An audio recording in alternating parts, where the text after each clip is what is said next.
Sir मेरा question है, there is always a war between mind and heart and sometimes you know कि ये गलत है बट फिर वही अंदर से आता है कि नहीं यार कर लेना चाहिए. Sometimes you are like not decidable कि ये चीज़ सही है या गलत है.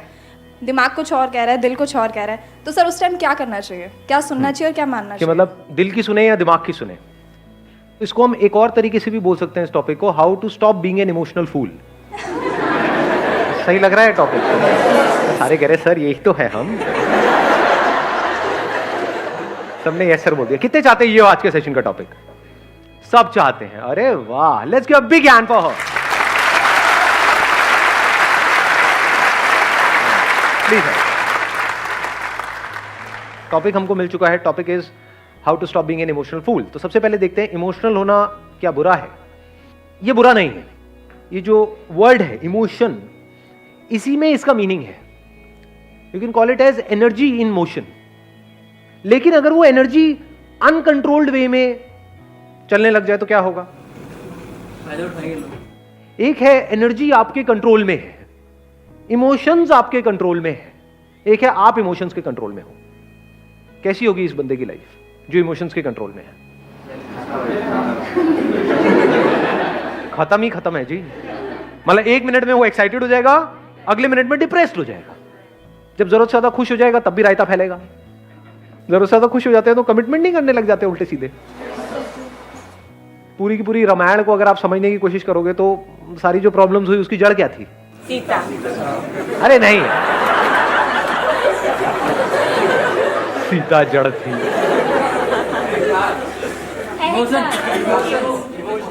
कहां से खेल सारा शुरू हुआ था? वचन क्यों दिया था? तो रामलीला शुरू होने वाली ऐसा लग रहा है. एक हनुमान भी आएगा थोड़ी देर में. यहाँ से ये दिख रही है ऊपर से रॉड. हनुमान जी आएंगे, लंका उनका जलाएंगे, करेंगे. देखते हैं क्या होता है. हाँ, नहीं समझने की कोशिश करते हैं क्या हुआ था. केकई से बहुत खुश हो गए थे दशरथ जी को.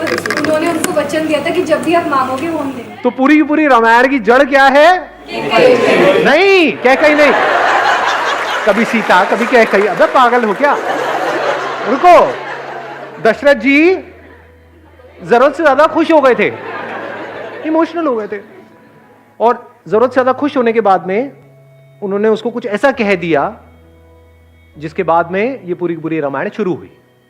तो हमारी भी जिंदगी की रामायण ऐसी ही शुरू होती है. जरूरत से ज्यादा खुश हो जाते हैं और किसी को कमिट नहीं करना चाहिए, कमिट कर दिया. उसके बाद वो फुद्दू घर के चक्कर लगा रहा है. उसके बाद रो रही, मैंने क्या कर दिया, थोड़ी जल्दी कर दी. फिर हमारी जिंदगी की रामायण शुरू होती है. ये रिलेट कर पा रहे हो इन सब बातों से? जरूरत से ज्यादा इमोशनल होकर के एक डिसीजन ले लिया अपने करियर का बहुत बड़ा, उसके बाद में रो रहे हैं बैठे बैठे पूरी लाइफ के लिए. ये मैंने क्या कर दिया. थोड़ा सोच समझ के नहीं कर सकता था, सोच समझ के नहीं कर सकती थी. ऐसा होता है लाइफ में? नहीं होता. कुछ गिने चुने बड़े डिसीजंस हैं लाइफ में. और क्या है, एक रिलेशनशिप से रिलेटेड है, एक करियर से रिलेटेड है. ये दोनों ही डिसीजंस सोच समझ करके प्रॉपरली लेने चाहिए या एकदम से इमोशनल होकर के लेने चाहिए? इमोशंस जो होते हैं ना, अब वो जनरेट कैसे होते हैं? हैपनिंग. यू आर सेइंग कि कुछ होता है हमारी लाइफ में, कोई इवेंट होता है, वहां से इमोशंस ट्रिगर होते हैं. तो इवेंट्स तो अनलिमिटेड होते हैं, हर एक पे इमोशंस ट्रिगर होते हैं. आपकी लाइफ में कितना कुछ होता है सुबह से रात तक? बहुत कुछ होता है. क्या हर जगह पे एक्साइटेड हो जाते हो, हर जगह पे डिप्रेस्ड हो जाते हो? या कभी होते हो कभी नहीं होते हो? तो उसका कॉज बाहर है या आपके अंदर है? इसको आराम से समझना. यही हमारी सबकी गलतफहमी है. हम सोचते हैं इमोशंस बाहर से जनरेट होते हैं, बाहर से नहीं होते.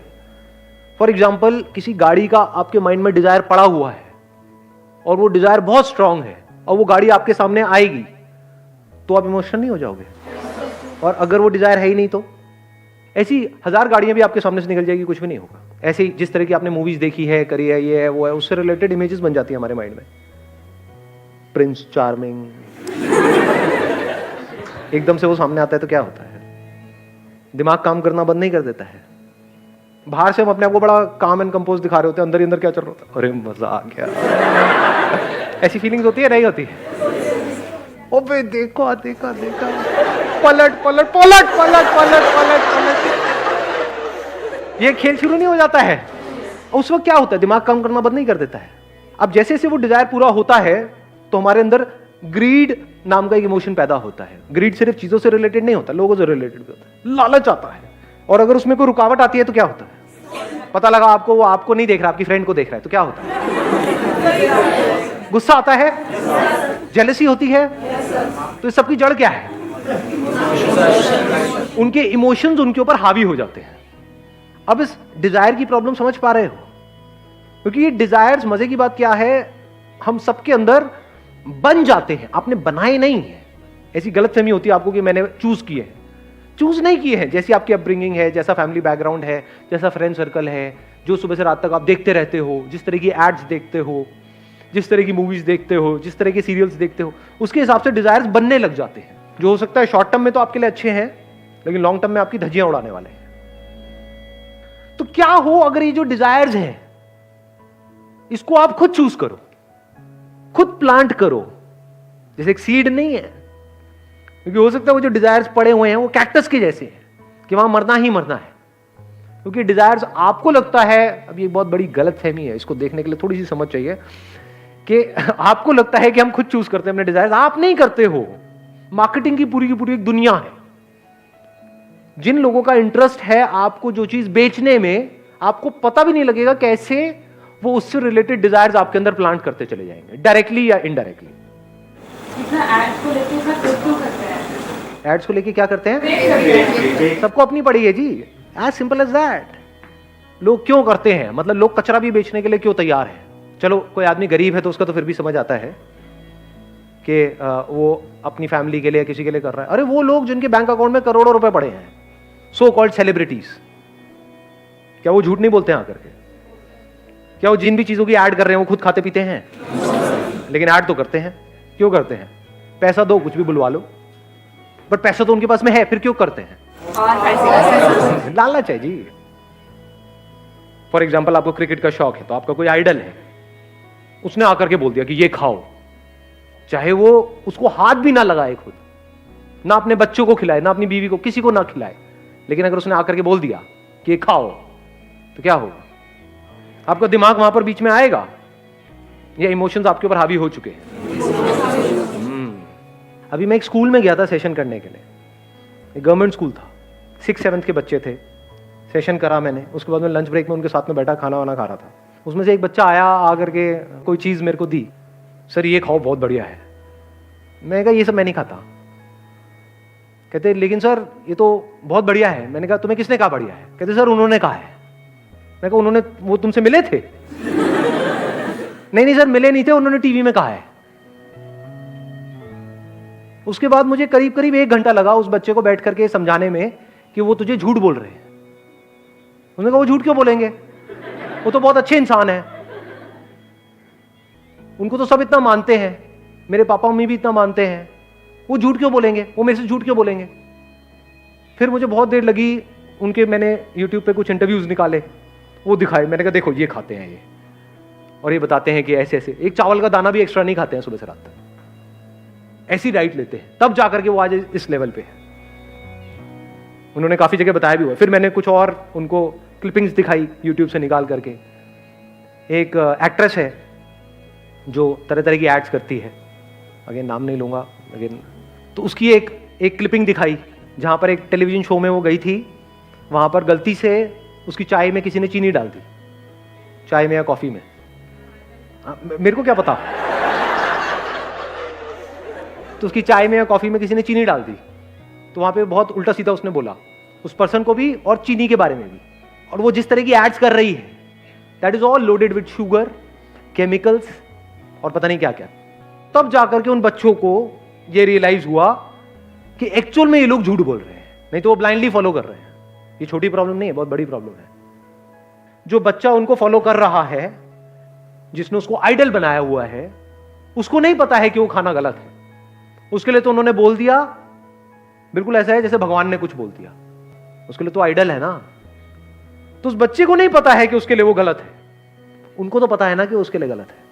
सर लेकिन बोलते हैं कि आप जितना गलत, मतलब माइक देना एक मिनट। सर मतलब अगर काम करते हैं, अगर हमसे कोई गलती हो जाती है तो कहते हैं ना कि आप गलती से ही सीखोगे। अगर आप सारी चीज़ें सही करते जाओगे तो आप सीखोगे कैसे? तो जैसे हम लोग भी बहुत सारी गलतियां करते हैं तो उससे हमें सीख मिल जाती है कि अच्छा हमें एक बार धोखा मिल गया तो हम दोबारा ये चीज़ नहीं करेंगे। तो सर हमें गलतियां करते रहना चाहिए, मतलब हाँ ऐसे सीखते रहना चाहिए। तो ये क्या मतलब सर? अब होता क्या है, मेरे अलग अलग सेशंस में आप अलग अलग बातें सुनोगे, अंदर अंदर सबकी खिचड़ी बनती चली जाएगी। क्योंकि एक सेशन में मैं बोलूंगा कि हम अपनी गलतियों से ही सीखते हैं, जिसने गलती नहीं करी उसने क्या किया। इसका मतलब ये थोड़ी कि हम गलतियां ही करते रहें। देखो, समझदार कौन है? जो बार बार गलती करे और फिर भी उससे ना सीखे, वो समझदार है। या बेवकूफ है, या महाबेवकूफ है? महाबेवकूफ। एक ही गलती को 10 बार करे। दूसरा बंदा जिसने गलती करी उससे सीख लिया, उसको समझदार कहेंगे या बेवकूफ कहेंगे?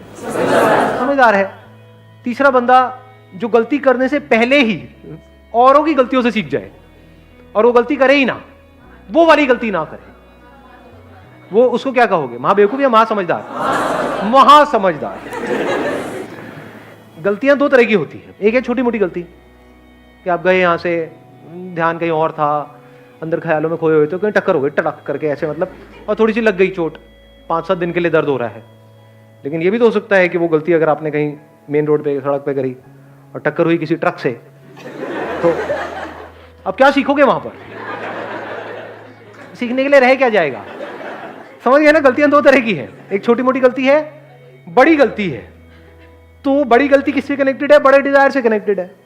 जितने ज्यादा डिजायर्स होंगे उतना ही फड़फड़ाए हुए होंगे। मैं ये सब जो भी बोल रहा हूं अपनी लाइफ के पूरे एक्सपीरियंस के बेस पे आपसे बोल रहा हूं। तो अगर आप महासमझदार हो तो मेरी बातों से ही सीख लोगे, महाबेवकूफ हो तो कभी नहीं सीखोगे। समझ गए? मैं लाइफ में कई जगह पे फंसा हूं। क्यों फंसा हूं? क्योंकि अंदर एक डिजायर को पनपता रहा कि मुझे ये चाहिए, ये चाहिए, ये चाहिए, ये चाहिए, ये चाहिए।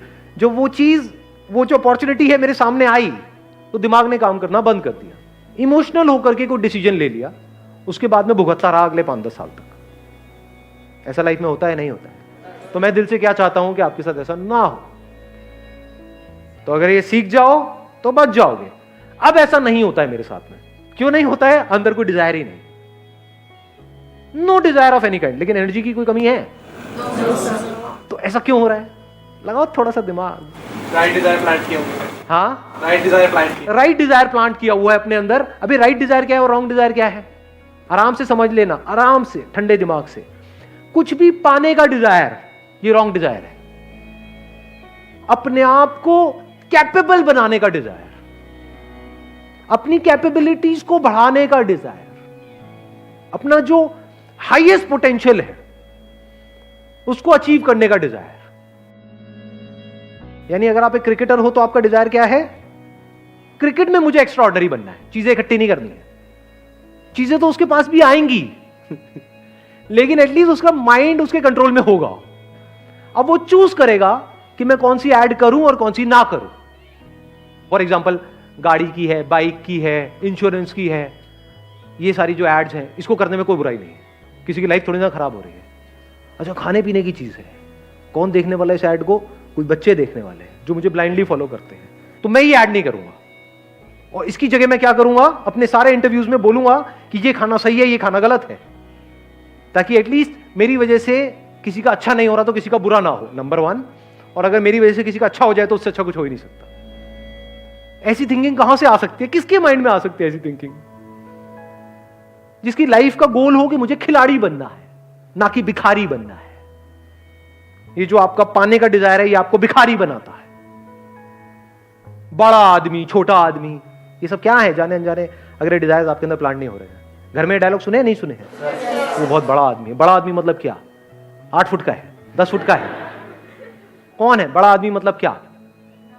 पैसा है और क्या? तो बड़ा आदमी मतलब जिसके पास पैसा बड़ा है। क्या वो एक्चुअल में बड़ा है? या हो सकता है उसकी सोच 2 कौड़ी की हो। तो सोच की क्या वैल्यू है हमारी सोसाइटी में? अंदर से बंदा कैसा है, उसकी क्या वैल्यू है? 0। तो जिसकी वैल्यू 0 है, एक्चुअल में वही लाइफ के लिए सबसे इंपॉर्टेंट है। क्योंकि अगर आपकी सोच सही तो आपकी लाइफ सही, आपकी लाइफ सही तो आपके आसपास वाले लोगों की लाइफ सही।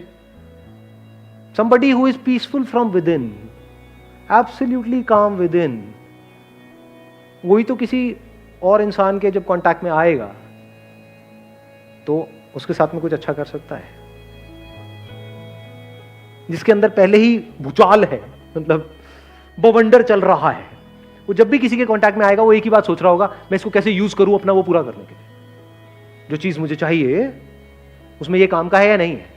काम का है तो आपके लारे लप्पे करेगा, नहीं है तो आपको साइड में कर देगा। ऐसी नहीं है दुनिया, अपना काम निकालने के बारे में सोचते सुबह से रात। ऐसे ही बनना चाहते हो, या फिर ऐसे बनना चाहते हो कि कहीं पर बैठे हो किसी के साथ में, अब वो चाहे अमीर है गरीब है कोई फर्क नहीं पड़ता है, चाहे रोड के साइड में बैठ करके चाय पी रहे हो, घंटों तक बैठे हो, बैठ करके देख रहे हो, ऑब्जर्व कर रहे हो।